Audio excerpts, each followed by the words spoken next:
सिद्धेभ्यः ओम नमः सिद्धेभ्यः। अहिंसा परमो धर्म की। आचार्य भगवान गुरुदेव श्री विद्यासागर जी महाराज की, आचार्य श्री समय सागर जी महाराज की, अनुज श्रमण श्री ओंकार सागर जी महाराज की, मुनि श्री 108 श्रमण सागर जी महाराज की जय हो। मैं आप लोगों को शेर बनाना चाहता हूं। महाराज शेर बनाना चाहते हैं? हां, कुछ लोगों की छाती फूल गई, कुछ लोग गहरी सांस ले लिए, शेर बनेंगे हम शेर। मुझे बड़ी हंसी आती है यदि मैं आपसे कह दूं कि मैं आपको गधा बनाना चाहता हूं तो आप नाक सिकोड़ोगे। यदि मैं आपसे कह दूं कि मैं आपको डॉगी बनाना चाहता हूं तो आप आंखें दिखा सकते हो। यदि मैं आपको कह दूं मैं आपको सांप बनाना चाहता हूं तो हो सकता है आप उठ के भाग जाओ। और मैंने कह दिया मैं आपको शेर बनाना चाहता हूं तो सबकी छाती चौड़ी हो गई। मुझे हंसी इस बात की आती है, गधा, डॉगी और सांप जैसे तीनों त्रियंच गति के जीव हैं, वैसा ही तो शेर है। शेर कह दो तो छाती चौड़ी और गधा, डॉगी, सांप कह दो तो गुस्सा होने लगते। प्रायः बच्चों के साथ ऐसा होता है। ये बड़ी विडंबना है। व्यक्ति से कह दो शेर बनाना चाहते हैं तो वो खुश हो जाता है, जबकि वो भी तो आखिर त्रियंच गति का जीव जानवर ही है। महाराज आप हमें शेर क्यों बनाना चाहते हैं, ये आज के इस वक्तव्य का विषय है। वैसे आप लोग शेर का बोला तो छाती चौड़ी हो गई। महाराज इसलिए छाती चौड़ी हो गई कि शेर जंगल का राजा है। भले वो जंगल का है, पशुओं का है तो राजा। 100 इंद्रों में एक सिंह को भी गिना जाता है। आप लोगों ने यदि कभी 100 इंद्रों के 7 इंद्र नमत कर शीशधारी आप पूजा में पढ़ते होंगे, उन 100 इंद्रों में एक सिंह भी इंद्र है। त्रियंच गति का इंद्र माने राजा शेर है। और इसलिए महाराज हमारी छाती चौड़ी हो जाती है कि वो 100 इंद्रों में एक इंद्र है। दूसरा इसलिए भी छाती चौड़ी हो जाती महाराज, आप हमारे मुनिराज हैं और मुनिराजों की सिंह वृत्ति कही है। जब मुनिराज आहार को निकलते हैं तो वे शेरों की भांति सिंह वृत्ति से निकलते हैं। ग्रंथों में ऐसा आता है, दीनता के साथ नहीं, दबंगता के साथ, शौर्यता के साथ, किसी से भीख नहीं मांग के बल्कि पूरे स्वाभिमान के साथ जाते हैं और जिस घर में जाते हैं उसको धन्य धन्य करके आ जाते। इसलिए महाराज आपने शेर बोला तो हमें छाती हमारी चौड़ी हो गई। हम आपको शेर बनाना चाहते हैं। एक और आता है, एक ग्रंथ में दिगंबर मुनिराजों को कालिया नाग कहा है। कभी सुना?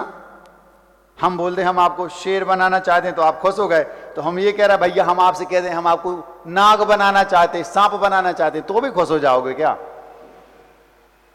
ग्रंथ में दिगंबर साधुओं को कालिया नाग कहा है।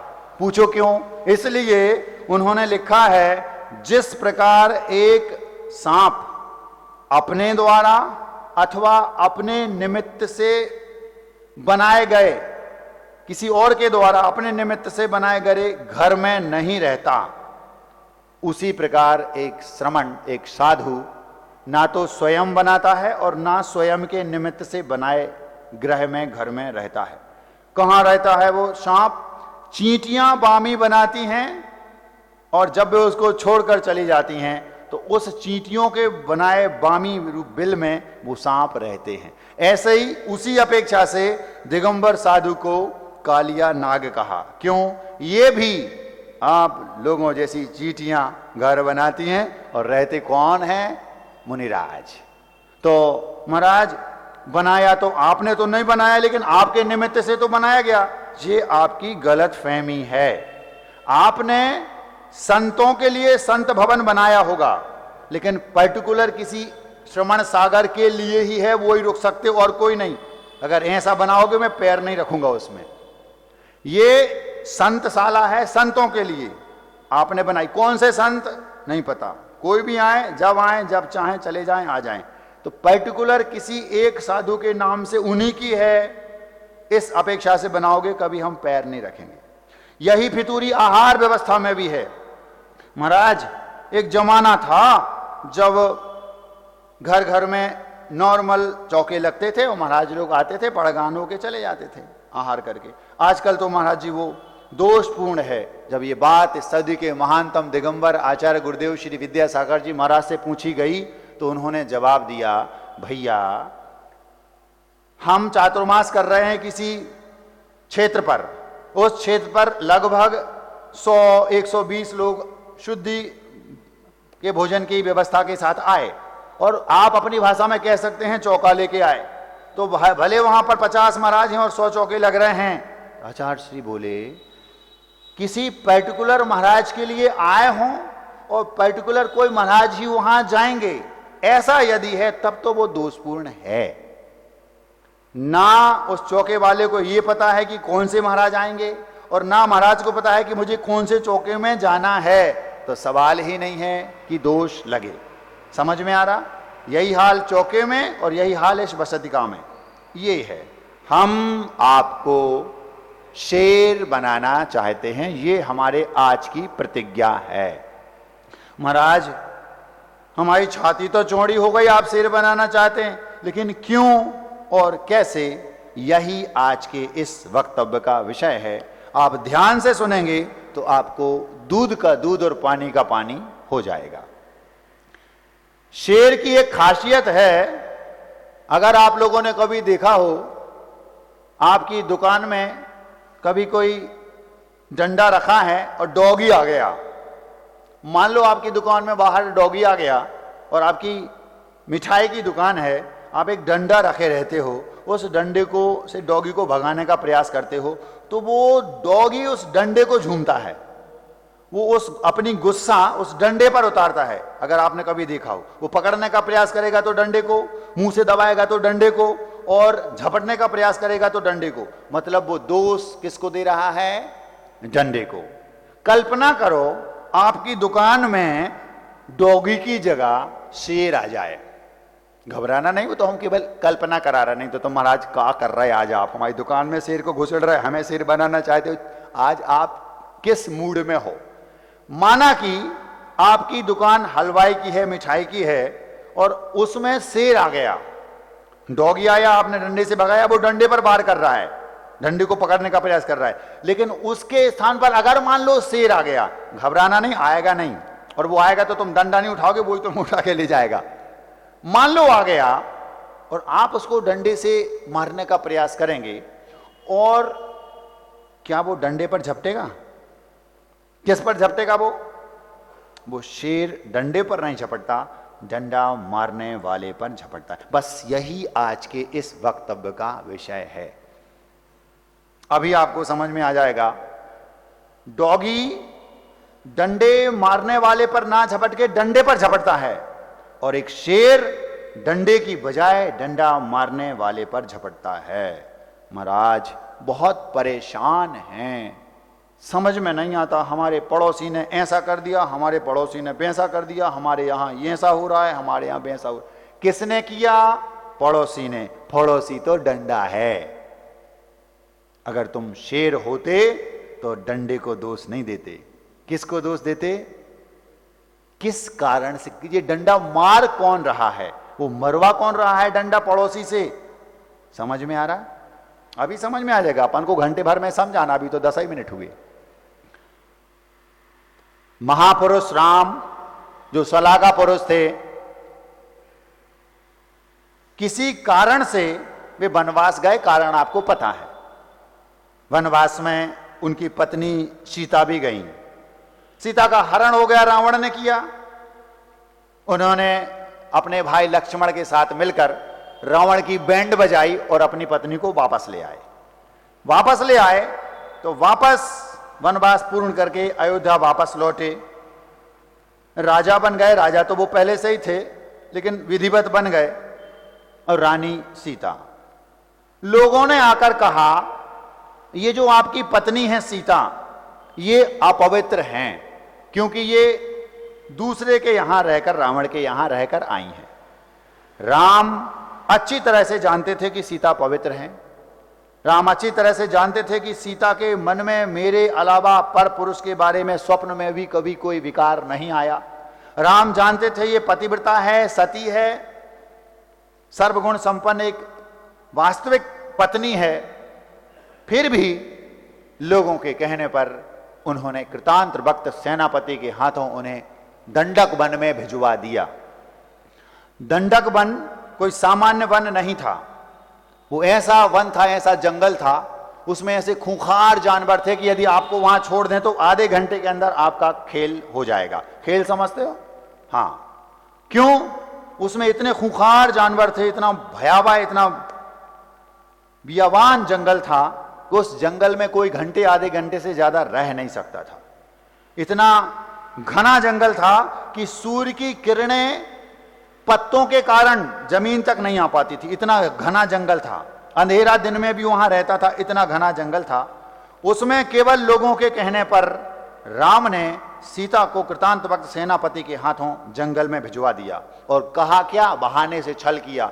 ये बोला कि उस समय सीता के गर्भ में लव कुश थे, सीता गर्भवती थी, तो ये बोला कि तू गर्भवती है, तीर्थ यात्रा के बहाने भेजा गया।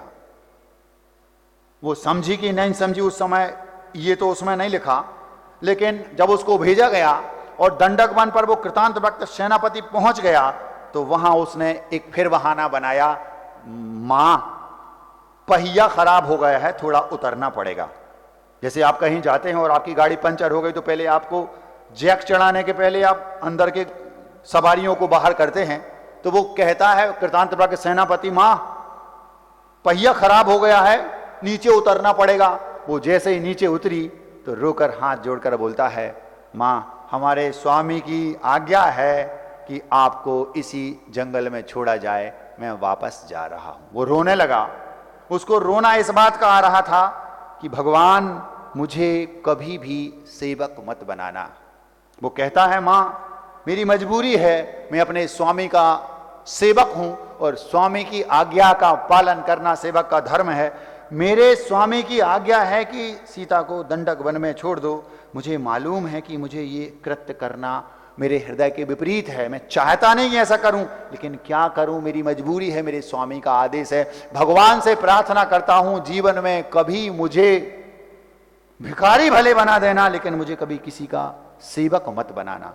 मुझे बड़ा दुख होता है जब आप अपने लाल को, आप अपने पीले को, लाल पीले समझते हो, छोरा छोरी, आप अपने लाल को पाल पोस कर बड़ा करते हो और विदेशों में अथवा भारत में मेट्रो सिटी में पढ़ने भेज देते हो केवल इस उद्देश्य से कि मेरा बेटा अच्छा श्रेष्ठ नौकर बन जाए। आप लोग सुन रहे हैं? आप लोग समझ रहे हैं? वो कृतांत भक्त सेनापति रो रहा है। उसको मालूम है कि सीता पवित्र है, उसको मालूम है कि मेरे स्वामी को भी मालूम है कि सीता पवित्र है, उसको मालूम है ये पतिव्रता है, सामान्य स्त्री नहीं है, शीलवती है। लेकिन और इसको मालूम है कि इसके गर्भ में गर्भ भी धारण है, इसके गर्भ में पंचेंद्रिय संगी पंचेंद्रिय जीव पल रहा है और उसको मालूम है कि ये पवित्र है, लेकिन उसकी मजबूरी थी। क्यों? स्वामी की आज्ञा है। वो कृतांत भक्त सोचता है, भगवान बार बार नमोकार मंत्र पढ़ करके प्रार्थना कर रहा है, भगवान जीवन में मुझे कभी सेवक मत बनाना। क्यों? क्योंकि अगर स्वामी ने सही आज्ञा दी तब तो ठीक, और यदि स्वामी ही स्वामी के ने वैसी आज्ञा दे दी जो अनुकूल नहीं है तो फिर पालन तो करना पड़ेगी। तो फिर ऐसा लगेगा जैसे गलत को सपोर्ट करना पड़ रहा है, और गलत को सपोर्ट करते वक्त एक सज्जन व्यक्ति को ऐसे लगता है जैसे वो कोई एक महान अपराध कर रहा हो। क्या कहा? एक सज्जन व्यक्ति को कभी मजबूरी बस गलत का सपोर्ट करना पड़े, पहली बात तो वो कभी करता नहीं। एक सज्जन व्यक्ति प्राण चले जाए उसको मंजूर है, लेकिन वो कभी गलत का समर्थन नहीं करता। हमने अपनी आंखों से गुरुदेव को देखा है, उन्होंने कभी गलत का सपोर्ट नहीं किया। एक बार की बात है, जब कुंडलपुर का ये प्रोग्राम चल रहा था, मंदिर बनने की बात आई, तो उस समय आचार्य श्री से कहा गया कमेटी लोगों ने, कमेटी वालों ने कहा गुरुदेव कुछ लोग हैं जो सुप्रीम कोर्ट जाने की धमकी दे रहे हैं विरोध में, क्यों, वो ऐसा ऐसा चाहते हैं। तो लोगों ने कहा गुरुदेव ऐसा करते हैं, उनको यदि हम कुछ पद दे दें तो आचार्य से बोलते हैं ये तरीका नहीं है। वो चाहते थे, जो लोग थे विरोधी, वो चाहते थे कि हमें कोई ना, वो मान कसाई होती ना, उसके थ्रू कुछ उनको पद कुछ मिल जाए ताकि वो झंझट ना हो। आचार्य से बोले नहीं, वो जाना है तो जाएं, हम वहां लड़ेंगे लेकिन हम गलत का समर्थन नहीं करेंगे। उन्होंने नहीं किया और 8 वर्ष तक झगड़ा चला, लड़ाई चली कोर्ट में, और जीत तो सत्य की होती ही है और उसी से उसका पैनापन भी आता है। आप देख लो आज क्या हाल है कुंडलपुर में। उन्होंने कभी भी गलत का सपोर्ट नहीं किया। अगर आपको सपोर्ट करना पड़े, मालिक को तो कभी करने की जरूरत नहीं, अगर वो ईमान, और नौकर को, सेवक को करना पड़ सकता है, क्यों, उसका मालिक यदि गलत के लिए बोले और उसको करना पड़े तो उस समय उसको ऐसा लगता है भगवान मुझे सेवक क्यों बनाया, भगवान काश मैं सेवक नहीं होता तो मैं सपोर्ट नहीं करता। और यदि करना भी पड़े तो उसको ऐसा लगता है जैसे मैं कोई महान अपराध कर रहा हूं। वो अपराध बोध से भीगा हुआ है कृतांत भक्त, लेकिन मजबूर है, मैं अपने स्वामी का सच्चा सेवक हूं और स्वामी ने कहा है कि उनको छोड़ाओ, मैं क्या करूं, मजबूर हूं। बड़ा आश्चर्य और हंसी आती मुझे जब आपके बच्चे, भले उनका 1 करोड़ का पैकेज है, भले उनका 2 करोड़ का पैकेज है, लेकिन वो हैं तो किसी के ऊपर, किसी के अंडर में ही काम करने वाले।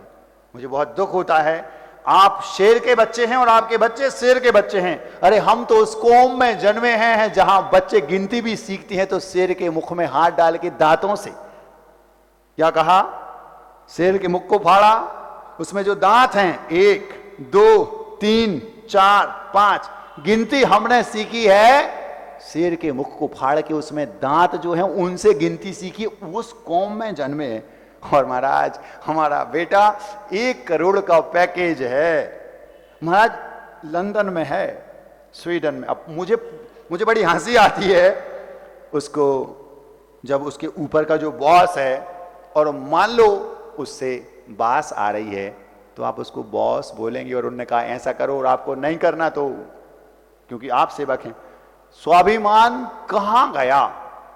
गुरुदेव कहते थे पान का टपरा खोली, गुमठी भले हो लेकिन अपनी हो, मालिक हम हैं, जब बंद करना या कर दो, जब खोलना खोलो, हम अपने मालिक स्वयं हैं।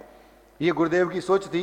कभी भी वो ये नहीं बोलते थे कि आप लोग जाएं, और इसका मतलब महाराज जी कहना क्या चाहते हैं, हमारा कहना ये है आप पढ़ें लिखें, पढ़ाएं लिखाएं सब करें, लेकिन बच्चों को स्वयं का बिजनेस करने के लिए प्रेरित करें। एक लड़का दिल्ली का, यद्यपि वो भोपाल का है, वो दिल्ली में अभी उसकी रहता है, वो हमारे पास आता है हर 2-3 महीने में। उसका 55 लाख का पैकेज था। हम लोग अभी कुछ समय पहले जब यहाँ से पहले थे तो हमारे पास वो आया दर्शन करने और बोलता है महाराज जी 2-2.5 साल तो हमने जॉब की, 2-2.5 साल में हमने सब कुछ सीख लिया और अब नया स्टार्टअप शुरू किया है। 55 लाख का पैकेज छोड़कर स्वयं का काम नया दिल्ली में स्टार्ट किया है। और महाराज 2-3 पार्टनर्स थे हम लोग, भाई मतलब 55 लाख के पैकेज वाले 2-3 हैं, सब ने अपना दिमाग लगा के एक नया स्टार्टअप किया है। हम लोग किसी के सेवक नहीं बनेंगे, हम 500 लोगों को स्वयं काम देंगे। और अभी भले हमने 55 लाख का पैकेज छोड़ दिया, लेकिन कुछ समय बाद हम 5 करोड़ कमाएंगे साल के, क्योंकि मालिक हम हैं। और मजे की बात देखो उसका स्वाभिमान, उसने 55 लाख का पैकेज छोड़ा है, भोपाल का, रहता दिल्ली में है, सुबह वो पूजन करने जाता है और रात्रि में दिल्ली जैसी मेट्रो सिटी में 55 लाख का पैकेज छोड़कर रात्रि में वो पाठशाला पढ़ाता है। सोचो तो, हमारे पास हर 2-3 महीने में आता है। ऐसे बच्चे शेर के बच्चे हैं, इन्होंने शेर के मुख में दांतों से गिनती सीखी है। उसी कौम में आप जन्मे हैं, आप भी वही हैं, बस अभी शेर खानी आई नहीं। मैं आपको शेर बनाना चाहता हूं, ये इस वक्तव्य का आज का विषय है। कृतांत भक्त बोलता है, मां मुझे मालूम है हमारे स्वामी मजबूर हैं, लेकिन चूंकि वो राजा हैं, लोगों ने जाकर कहा तो उन्हें, वे भी मानते हैं कि आप पतिव्रता हैं, शीलवती हैं, पवित्र हैं, लेकिन क्या करें, वे मजबूर हैं। उन्होंने आदेश दिया मुझे, अब मैं स्वामी भक्ति में मजबूर हूं, मुझे भगवान कभी किसी का सेवक ना बनाए। बस आज के बाद यही प्रार्थना भगवान से है, और आपको हम जंगल में ही छोड़कर जा रहे हैं, क्षमा कर देना। रो रहा है फपक फपक के, और रथ को वापस मोड़ा, पुनः पैर छुए सीता के और वापस आने लगा तो सीता प्रसन्न है। क्यों? वो डॉगी जैसी सोच की नहीं है। डॉगी होता तो डंडे को पकड़ता। समझ में आ रहा है? आपकी दुकान में डॉगी घुस रहा है, आप डंडे से मार रहा है, वो डंडे को पकड़ता है। और जो शेर होता है वो डंडे को नहीं पकड़ता, डंडा मारने वाले पर झपटता है। वो सोच रही है इसका क्या दोष, ये तो डंडा है। कौन? कृतांत वक्त तो डंडा है। दोष किसका है? जिसे इसने भेजा। अभी सुनना ध्यान से, अभी जल्दी ना करियो। डंडा तो कृतांत वक्त तो डंडा है। डंडा मारने वाला कौन है? मरवाने वाला डंडा कौन है? छोड़ने वाला कौन है? किसने छुड़वाया दंडक वन में? राम ने। जाकर के अपने स्वामी से कृतांत वक्त कह देना। उसे हंसी आ रही, वो हंस रही, प्रसन्न है। क्यों? कर्मों का दोष है, मैंने किया होगा। तो वो क्या बोलती है? कृतांत वक्त जाओ और जाकर अपने स्वामी से बस इतना कह देना, जैसा लोगों के कहने पर तुमने सीता को छोड़ दिया, ऐसा लोगों के कहने पर तुम धर्म को मत छोड़ देना। बस इतना जाकर के अपने स्वामी से कह देना। उसने हाथ जोड़े और कृतांत वक्त वापस चला गया। अब जो राम थे, सीता डंडे मारने वाले को दोष देगी क्योंकि वो शेर थी, तो महाराज गलती तो फिर राम की कहलाई, राम ने भेजा था। एक कदम और आगे। एक बार की बात है, आचार्य श्री हम लोगों के साथ, आचार्य श्री के साथ हम लोग बैठे थे, वैयावृत्ति चल रही थी। आचार्य श्री हंसते हंसते चर्चा राम सीता की आ गई, तो आचार्य श्री बोले मर्यादा पुरुषोत्तम, ये शब्द निकल के आ गया। राम मर्यादा पुरुषोत्तम थे। तो आचार्य श्री उसी समय रोक कर बोलते हैं, ए मर्यादा पुरुषोत्तम तो थे, लेकिन काहे के मर्यादा पुरुषोत्तम? क्यों? तो आचार्य श्री बोलते हैं मुझे दो लोगों से शिकायत है, एक रामचंद्र जी से और एक द्रोणाचार्य से।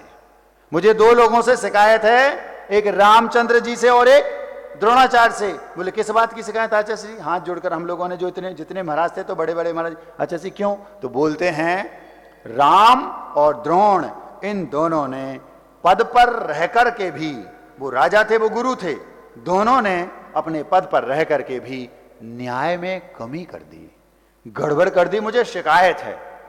क्या शिकायत है? बोले जब आप जानते थे राम और द्रोण दोनों, मुझे दोनों से शिकायत है, और बोले जिस दिन मिलेंगे मैं छोड़ूंगा नहीं। कौन बोला? आचार्य विद्यासागर जी हम लोगों से बोलते हैं मुझे राम और द्रोण दोनों से शिकायत है, और जिस दिन ये दोनों मिलेंगे मैं छोड़ूंगा नहीं।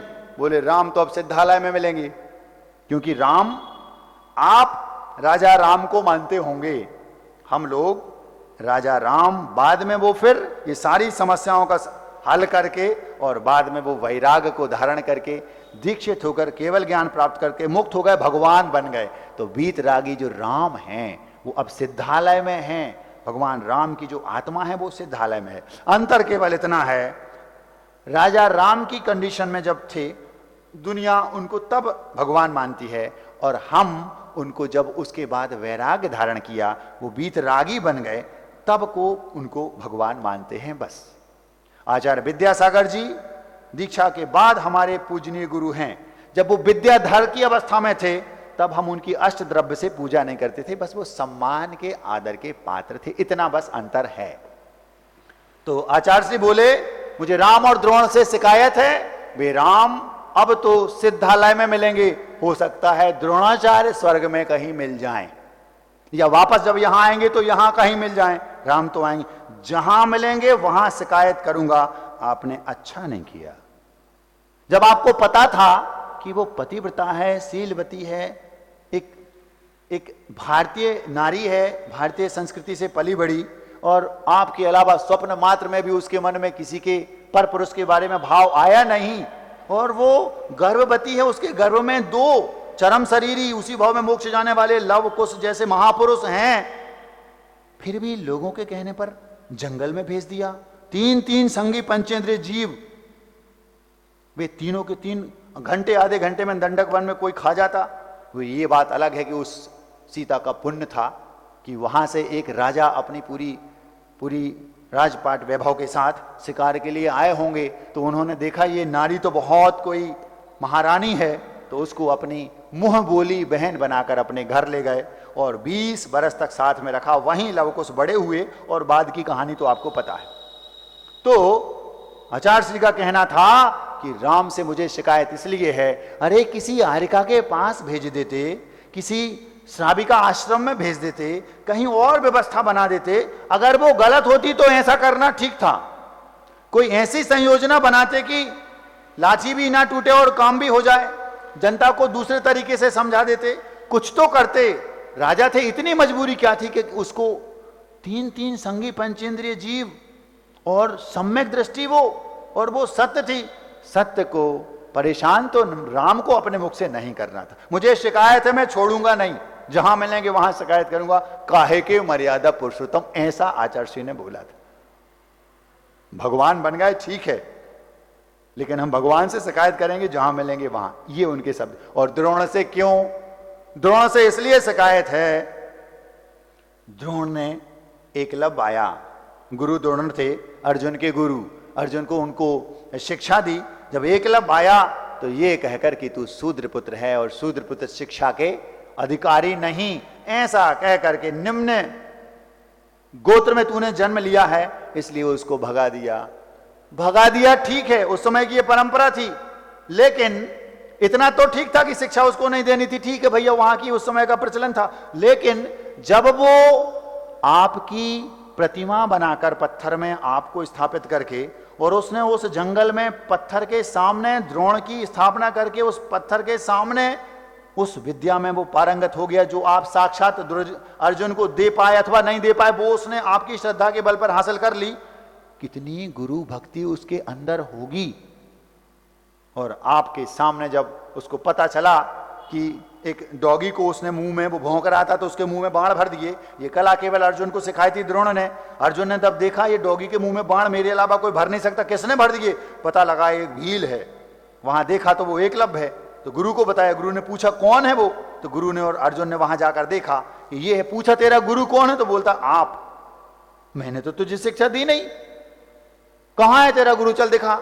चलिए, तो जंगल में जाकर वो प्रतिमा दिखाई, ये गुरु द्रोण की प्रतिमा है। जैसे ही सुनते, यहां तक तो ठीक था, लेकिन अब उसने कहा जब मैं तुम्हारा गुरु हूं तो क्या गुरु दक्षिणा नहीं दोगे? हां गुरु बोलिए क्या चाहिए दक्षिणा में? तो तुरंत अंगूठा मांग लिया। ये उन्होंने अच्छा नहीं किया, ये उस गुरु की गरिमा के अनुरूप नहीं था। क्यों? भले वो निम्न कुल में जन्म लिया, लेकिन उसकी गुरु भक्ति तो देखो। जो शिक्षा साक्षात अर्जुन को तुम दे पाए, बल्कि नहीं दे पाए, जो नहीं दे पाए उससे भी एक कदम ज्यादा उसने आपके प्रति श्रद्धा के बल पर हासिल कर दी। अर्जुन से भी ज्यादा श्रद्धा उसकी थी आपके प्रति, फिर भी आपने उसका दाहिना अंगूठा मांग लिया। और धन्य वो एकलव्य, उसने हंसते हंसते गुरु दक्षिणा में दे भी दिया। कल एक छोरा आया था हमारे पास, महाराज जी प्रायश्चित दे दो। कौन सा? जो हम चाहें वो। ऐसा होता क्या? वो क्या बोलता है? जो आप चाहें गुरुजी वो। क्या चाहिए? दाहिने हाथ का अंगूठा लो, ले जाओ। हंसते हंसते उसने दे दिया। कितनी भक्ति होगी? तो आचार्य से बोले ये द्रोण ने गुरु की गरिमा के अनुरूप कार्य नहीं किया। अरे चाहते तो जिसकी इतनी भक्ति है उससे कह देते तुझे आज के बाद धनुष बाण उठाना भी नहीं, छूना भी नहीं। तो जो अंगूठा दे सकता है वो ये नहीं दे देता क्या? दे देता। क्या आपने अच्छा किया? जो गुरु की गरिमा थी उसके अनुरूप आपने नहीं किया। और एकलव्य क्या सोच रहा है? गुरु ने ही तो मुझे सिखलाया है, और वो कह रहा है दाहिने हाथ का अंगूठा ये लो। उसके बाद भी एकलव्य भी, भले वो पूर्व में उसने कुछ ऐसे कर्म किए होंगे, एक तत्वार सूत्र में सूत्र आता है, उस सूत्र के अनुसार पर निंदा परात्म निंदा प्रशंसे सदसद गुणोच्छादनोद भावनेचा नीचे गोत्रस्य।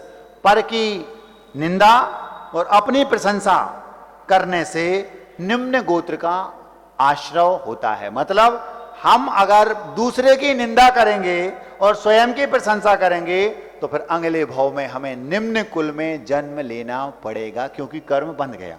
तो वो एकलव्य द्रोण को दोष नहीं दे रहा, वो तो उनकी भक्ति थी तो उसने अंगूठा दे दिया।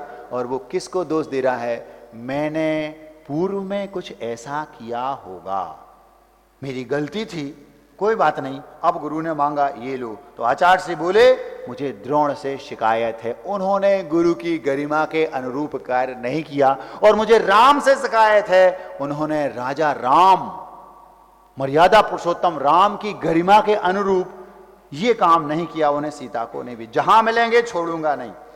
मैं आपको शेर बनाना चाहता हूं। हम वापस चलते हैं सीता के पास। कृतांत भक्त ने जैसे सीता को छोड़ा, अब कृतांत भक्त तो कौन था? डंडा। और राम कौन हो गए? डंडा मरवाने वाले। तो शेर डंडे को ना पकड़ के डंडा मारने वाले को पकड़ता है। बस सीता ने, आप अभी भी गलत फहमी में हैं, सीता ने राम को दोष दिया होगा ऐसा सोच रहे। वो क्या बोलती है? राम भी तो डंडे ही हैं। समझ में आ रहा? कृतांत भक्त को किसने भेजा? राम ने। तो डंडा हो गया कृतांत भक्त। फिर राम के मन में मुझे जंगल भेजने का भाव क्यों आया? वो लोगों ने जाकर कहा तो लोग भी डंडा हो गए। फिर राम के मन में लोगों के कहने से भाव आया तो लोग भी डंडा हो गए। अब राम ने उनके कहने पर तो किया, लेकिन भीतर से कारण क्या था? उनके मन में ये भाव क्यों आया कि हाँ ये सही कह रहे? कुछ और कर देते, आरिकाओं के पास भेज देते लोगों के कहने के कारण? नहीं, किसी संतशाला में भेज देते, किसी आश्रम में, किसी गृहस्थाश्रम में, किसी जंगल में कुटिया में बना के कोई व्यवस्था कर देते, वो तो राम थे। लेकिन नहीं, क्यों? ये क्यों आया कि दंडक वन में भेजो? तो राम भी डंडा ही थे। मेरे ही पूर्व में किए गए कृत्य का ये परिणाम है कि राम को मुझे जंगल में भेजना पड़ा। इसका मतलब क्या? राम भी डंडई हैं। आप लोग क्या करते हैं? डॉगी ने आपको आपकी दुकान में घुसने का प्रयास किया, डंडे से मारा, वो डॉगी डंडा पकड़ता है। समझ लो, अगर आप उस निमित्त को दोष दे रहे हैं तो आप डॉगी के नेचर के हैं। और यदि आप निमित्त को दोष ना देके इसके पीछे एक्चुअल कारण क्या है, डंडा मारने वाला कौन है, उसको पकड़ेंगे तो फिर आप शेर हैं। मैं आपको शेर बनाना चाहता हूं। समझ में आ रहा?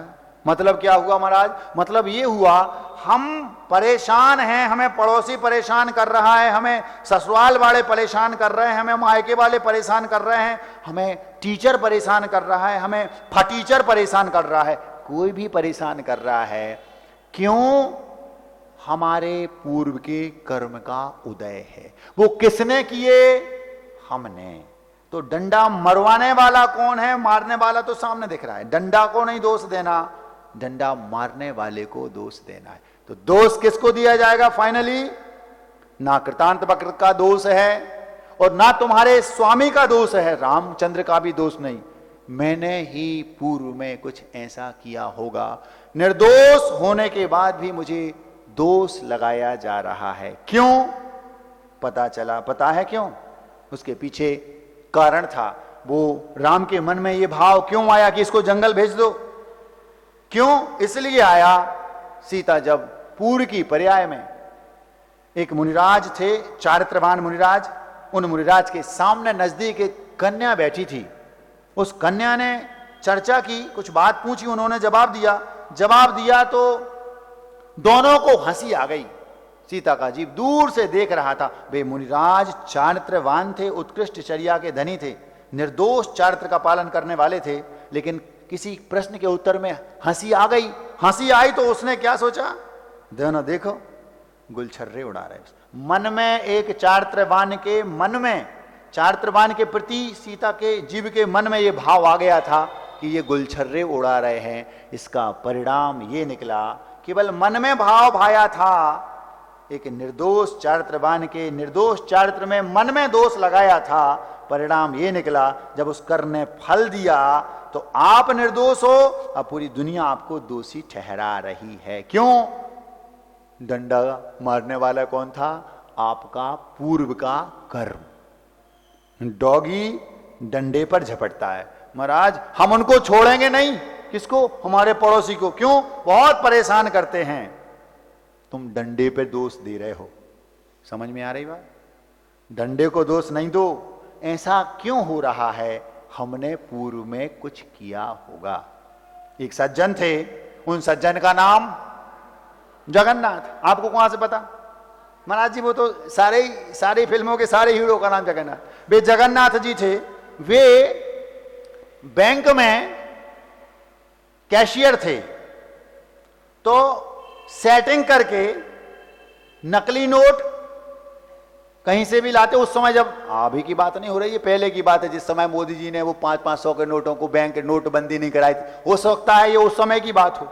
तो वे क्या करते, सेटिंग करके हर दिन 2-5 हजार की व्यवस्था असली में नकली मिला के सेटिंग करके जो भी उनकी व्यवस्था हो 2 नंबर से करते रहते थे। ऐसे हर दिन कोई ना कोई एक घोटाला आपके सामने आता है। अभी कल परसों सुना, किसी ने बताया महाराज जी कोई पूर्व के जज थे, उनके यहां करोड़ों निकले।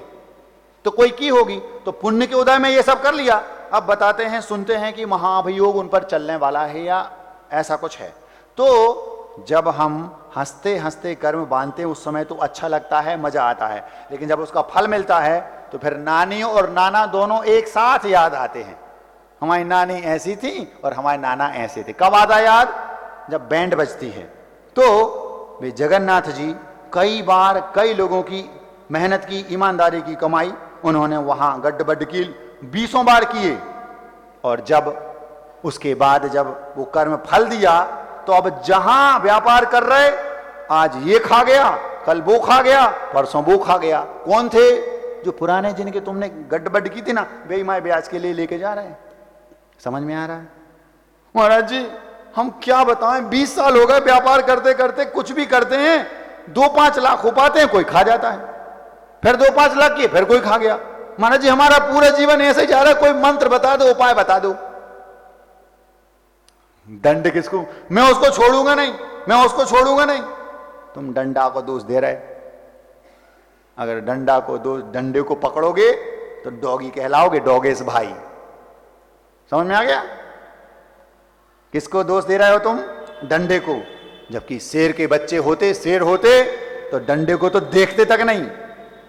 अगर कभी प्रैक्टिकल करके देखना हो तो देख लेना। बांधवगढ़ में शेर हैं, बताते हैं, चले जाना डंडा लेके और शेर को दिखाना बस डंडा, वो बैंड बजा देगा तुम्हारी। और डंडे को डंडे की ओर वो देखेगा तक नहीं, छुएगा तक नहीं डंडे को। क्यों? ये डॉगियों का काम है वो डंडे को पकड़ना। शेर तो डंडा मारने वाले को पकड़ते हैं। राघवगढ़ के डॉगियों।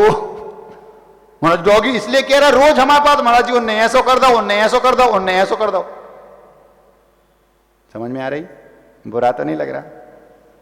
आप निमित्त को दोष दे रहे हो तो आप डंडे को दोष दे रहे हो। आप डॉगी हो, उसके नेचर के हो। और यदि आप उस निमित्त को दोष ना देके, जिसके कारण ये फल मुझे क्यों मिल रहा है, उसको दोष दोगे तो आप समझ लो डंडा मारने वाले को पकड़ रहे। आप शेर हो, शेर। कुछ एक शेर भी हैं, ऐसा नहीं आके हैं महाराज हमारे साथ ऐसा ऐसा हो रहा है, लेकिन हम तो ये समझते कर्म का उदय हमने किया होगा, आगे से हम संभल गए। मतलब शेर भी हैं यहाँ, ऐसा नहीं। कछु तो सवा शेर भी हैं। कहाँ?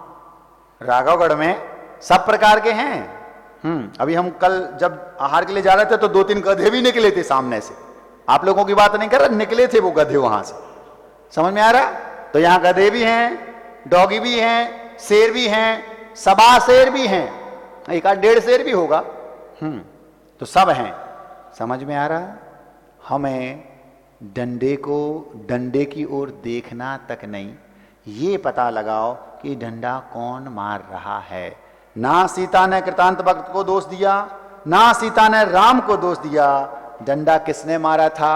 जो उसने पूर्व भाव में मन में मुनिराज के प्रति भाव लाया था, वो था डंडा मरवाने वाला कर्म। अब क्या करना? अब जब जागे तभी सवेरा।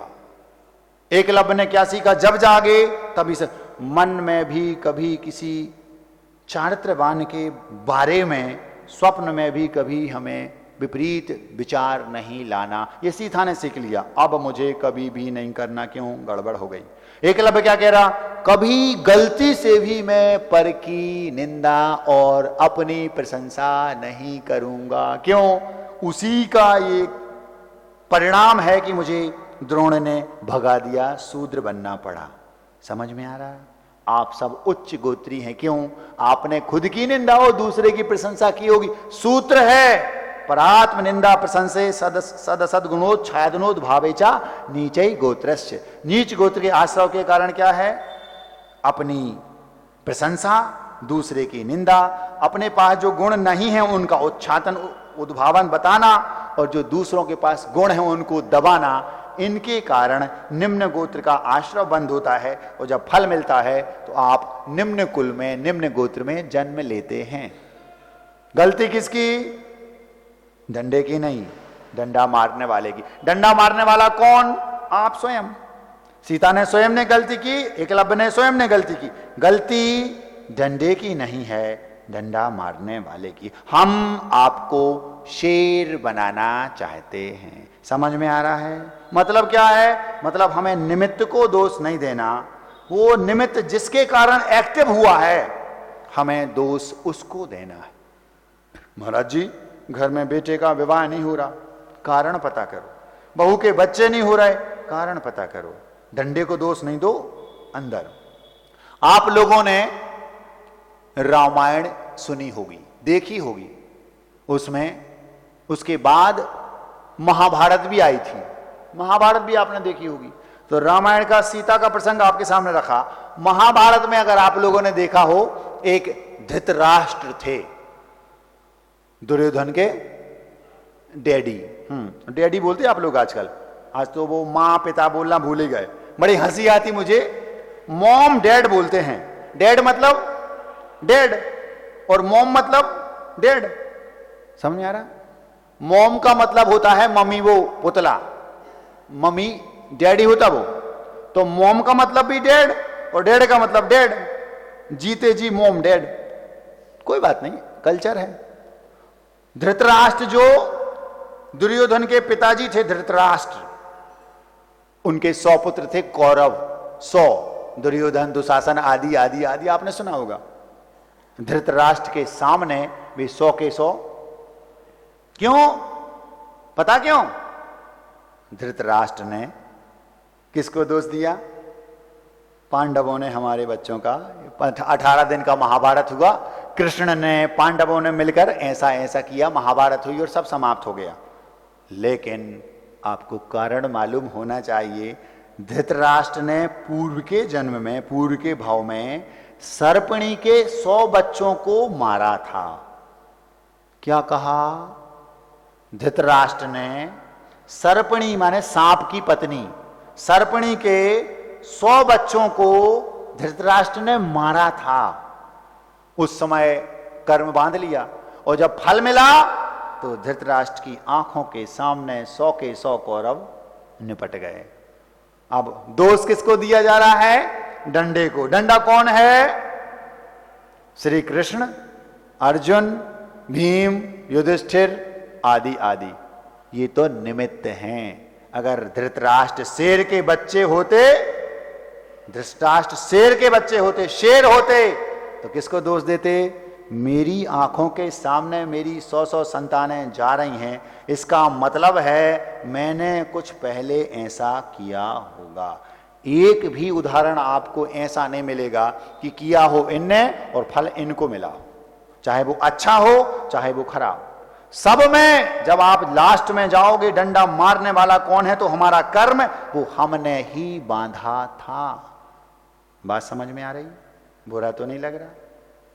भगवान आदिनाथ, आप लोग पंचकल्याणक होते हैं ना, पंचकल्याणक में आप लोग देखते हैं भगवान आदिनाथ महाराज अच्छे के लिए भी अगर हम ऐसा करें तो भी ऐसा ही होता है। हाँ, बहुत अच्छा उदाहरण है, इसमें सब एकदम दूध का दूध पानी का पानी हो जाएगा, क्लैरिटी आ जाएगी।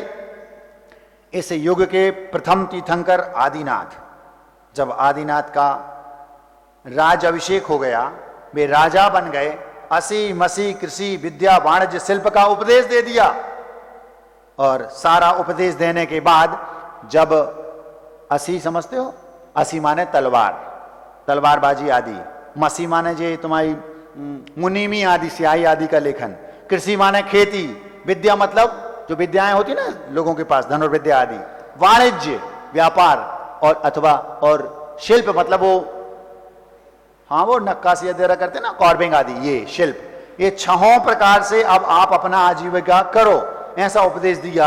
उस समय उन्होंने कृषि का उपदेश दिया था। उस कृषि के उपदेश में जब लोगों ने बीज बोया, फसल उग आई और अब उसको दाने को निकालना है, तो उस समय ये थ्रेसर नहीं चलते थे, ना हार्वेस्टर चलते थे ना थ्रेसर चलते थे, बैल होते थे।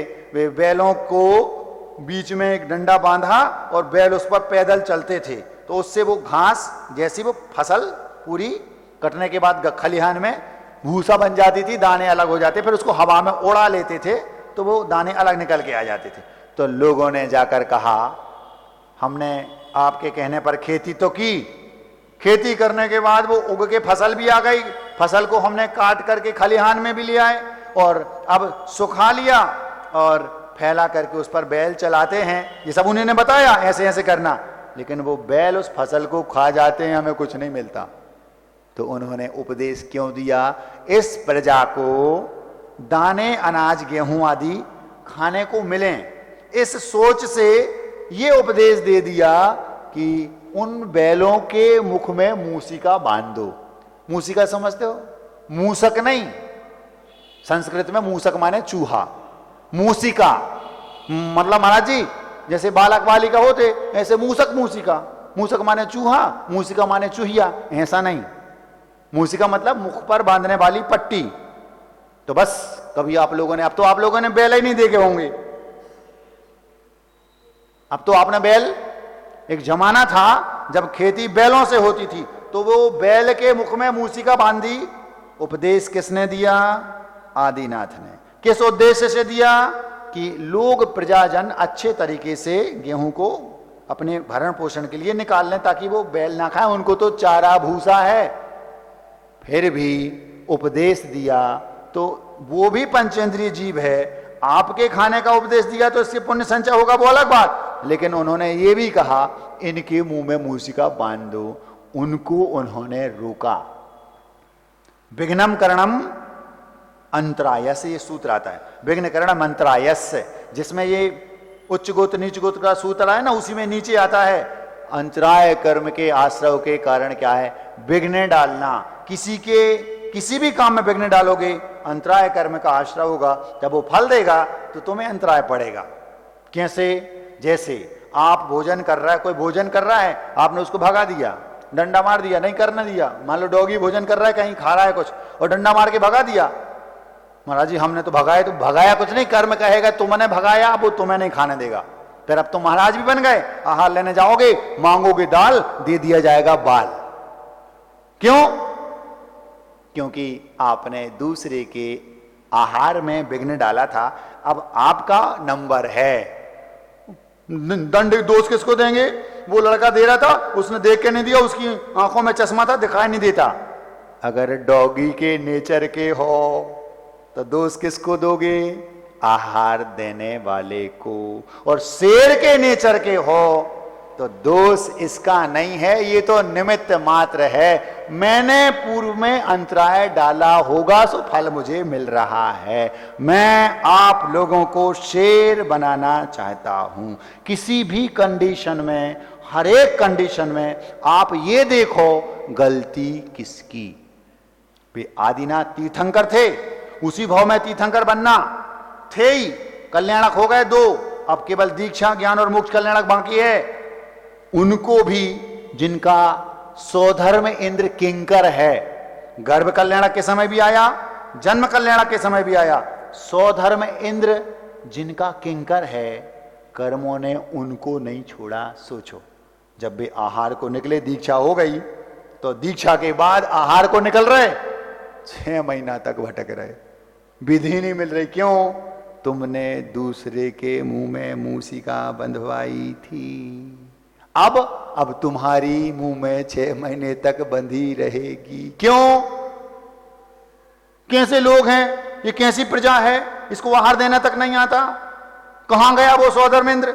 जब मेरे जन्म के पहले उसका आसन कांप गया था, मेरे गर्भ में आने के पहले उसका आसन कांप गया था, और वो आ गया था गर्भ कल्याणक मनाने, जन्म कल्याणक मनाने। गर्भ में आने के 6 महीने पहले से कुबेर को आज्ञा देकर रत्न बरसवाने लगा था। कहां चला गया सौधर्मेंद्र? उसका आसन कांप जाता और वो सौधर्मेंद्र आकर के और किसी के दिमाग में भर देता, ऐसे परगाहन करो, ऐसे विधि है, ये विधि है आहार की, बता देता। क्यों नहीं बताया? यादृशी जायते बुद्धि तादृशी भवितव्यता, सहायस तादृशा संति व्यवसायश्च तादृशा। जैसा हो कर्म का विपाक है, जैसा कर्म का उदय आ रहा है, आने वाला है, वैसी बुद्धि हो जाएगी। सहायक वैसे मिलेंगे, बुद्धि का व्यापार वैसा चलेगा, और सारी अनुकूलताएं उसी अनुरूप बनेंगी जैसा कर्म का उदय आपका है। किसने भरा वो कर्म टैंक में? आपने। पानी वैसा ही निकलेगा। हमें हंसी आती है, खुद ने तीर्थंकर प्रकृति का बंद किया था, सो तीर्थंकर के प्रकृति के पुण्य के कारण वो सौधर्मेंद्र गर्भ कल्याणक मनाने, जन्म कल्याणक मनाने आया। खेलने के लिए इंद्रों को, देवों को नियुक्त कर दिया। वे भगवान खेलते थे तो देवों के साथ, तुम्हारे बच्चे तो फटीचर बच्चों के साथ खेलते होंगे, हाँ वे खुद ही फटीचर होंगे, लेकिन वो सौधर्म इंद्र के साथ खेलते थे भगवान। वो बालक बनकर भगवान के साथ खेल रहा है, कंची बंटे, और फिर तो वो खुद राजा बन गए। फिर दीक्षा ले ली, उस दीक्षा कल्याणक में भी आया। अब कहां चला गया? अब क्यों नहीं कांपा सिंहासन? अब क्यों नहीं आया वो सौधर्मेंद्र दिमाग देने लोगों को?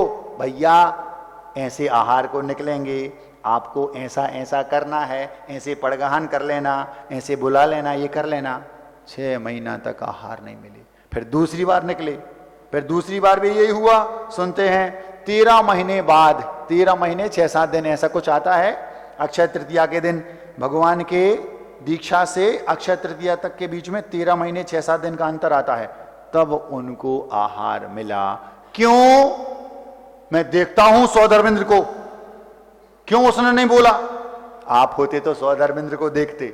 क्यों? आप डॉगी के नेचर के हैं तो सौधर्म को देखेंगे, गलती सौधर्म की है, अथवा लोगों को देखेंगे। वो कहां गया वो बेटा भरत चक्रवर्ती है, उसको ये नहीं पता? किसी का दिमाग नहीं चलेगा। क्यों? कर्म आपने बांधा था, वो सबको वैसा कर देगा कर्म। आपको लगता है निमित्त को दोष देना। दोष किसको देना है? निमित्त को दोष मत दो, डंडे को दोष मत दो, डंडा मारने वाले पर झपटो। हम आपको शेर बनाना चाहते। एक बहुत अच्छी खूबी शेर में है, दूसरी खूबी है, इसलिए भी शेर बनाना चाहते हैं। डॉगी को अगर भूख लगती है और अगर प्रतिकूलता हुई तो वो कभी कभी मल भी खा लेता है, बिस्टा खाते भी देखा गया है। लेकिन शेर तो शेर है। घास ना छुएगा शेर, भूखा सो जाएगा। माफ करना भाई साहब, हमसे ना हो पाएगा। एक दिन बताया था, शेर कभी भी अपने सिद्धांतों से समझौता नहीं करता। हम आपको शेर बनाना चाहते हैं। भूख लगने पर डॉगी मल खा लेता है, लेकिन शेर कभी भी मल नहीं खाता। भूख लगने पर डॉगी कुछ भी खा लेगा, लेकिन शेर स्वयं का किया हुआ शिकार ही खाएगा। दूसरे का शिकार किया हुआ भी शेर नहीं खाता। ये उसका स्वाभिमान है। शेर डंडे पर नहीं झपटता, डंडा मारने वाले पर झपटता है। डॉगी डंडे पर झपटता है। आपको क्या बनना है? जब जागे तभी सवेरा। अभी कुछ नहीं बिगड़ा। आज से, अभी से जोरदार शुरुआत हो, उत्साह हो, उमंग हो, नया प्रभात हो। परिश्रमी तो रेत पर भी नाव चला सकता है, अच्छे दिन आने में वक्त नहीं लगता है। अब आपको जो अच्छा लगे सो करो। हम तो आपसे कहेंगे, हम आपको शेर बनाना चाहते हैं। ना मल की ओर देखना और ना डंडे की ओर देखना, ये दो खूबियां शेर में होती हैं। और वो शेर आप बने, निमित्त को दोष ना दे करके किस कारण से ये हो रहा है, मूल कारण क्या है, उस पर आप ध्यान देंगे, उस मूल कारण में सुधार करेंगे तो शेर बनते बनते एक दिन आप सिद्धालय में विराजमान हो जाएंगे। हों इस पवित्र भावना के साथ आज की मिठाई। शीर्षक है सीख लेकर अंततः तो सुधरना मुझको ही है। 119 मिठाइयों में ये उस समय जब आचार्य श्री थे तो उस समय लगभग 70 हमारे पास उपलब्ध थी। उन 70 मिठाइयों में ये आचार्य श्री की सबसे पसंदीदा मिठाई थी। हमने उनको कई बार इसको सुनाया, दूसरों को दिया, उन्होंने आचार्य श्री को सुनाया। आहार के बाद जैसे ही वो बैठते थे तो हम लोगों को दे देते थे, वो सुनाते थे आचार्य श्री को, तो लोगों को आचार्य श्री मना कर देते, हल्ला नहीं करो, वो कुछ सुना रहा है, वो सुनने दो। इतनी पसंद थी, कम से कम भी गुरुदेव ने इस मिठाई को, कविता को 100 बार तो सुना होगा, इतनी उनकी पसंदीदा थी। उसको आपके सामने रख रहा हूं। शीर्षक है सीख लेकर अंततः तो सुधरना मुझको ही है। एक से बढ़ एक जीवन में कई घटना घटी, याद कर नम होती आंखें और हृदय में कपकपी। हमारे जीवन में ऐसी ऐसी घटनाएं घट गईं, उनको जब हम याद करते हैं तो आंखें गीली हो जाती, हृदय कांपता है। अब क्यों घटी, उसके पीछे कारण क्या है, वो आपको खुद जानना है और उनसे सुलझना है, ये उसका सार है। एक से बढ़ एक जीवन में कई घटना घटी, याद कर नम होती आंखें और हृदय में कपकपी। क्यों घटी, क्या वजह होगी, सुलझना खुद को ही है। सीख लेकर अंततः तो सुधरना मुझको ही है। दूसरों ने किया, उनने हमें गालियां दी, उनने ऐसा किया, उनने वैसा किया। दूसरों को दोष दूं अब हृदय को भाता नहीं।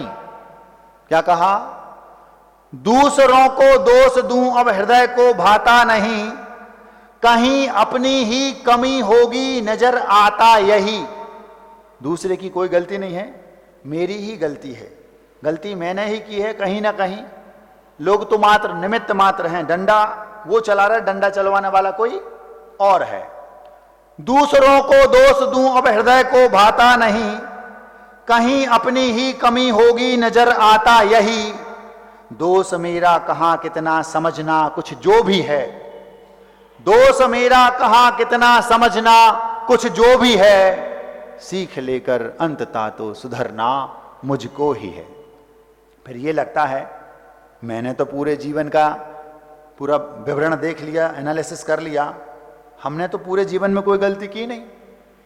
यह भी संभव है कि इस भाव की कोई गलती ना हो, यह भी संभव है कि इस भाव की कोई गलती ना हो। पूर्वकृत कर्मों के आगे किसी की चलती ना हो। सीता का दोष था क्या उस भाव का? नहीं। लेकिन क्या सीता का दोष नहीं था? था। कब का? पूर्व भाव का। यह भी संभव है कि इस भाव की कोई गलती ना हो, पूर्वकृत कर्मों के आगे किसी की चलती ना हो।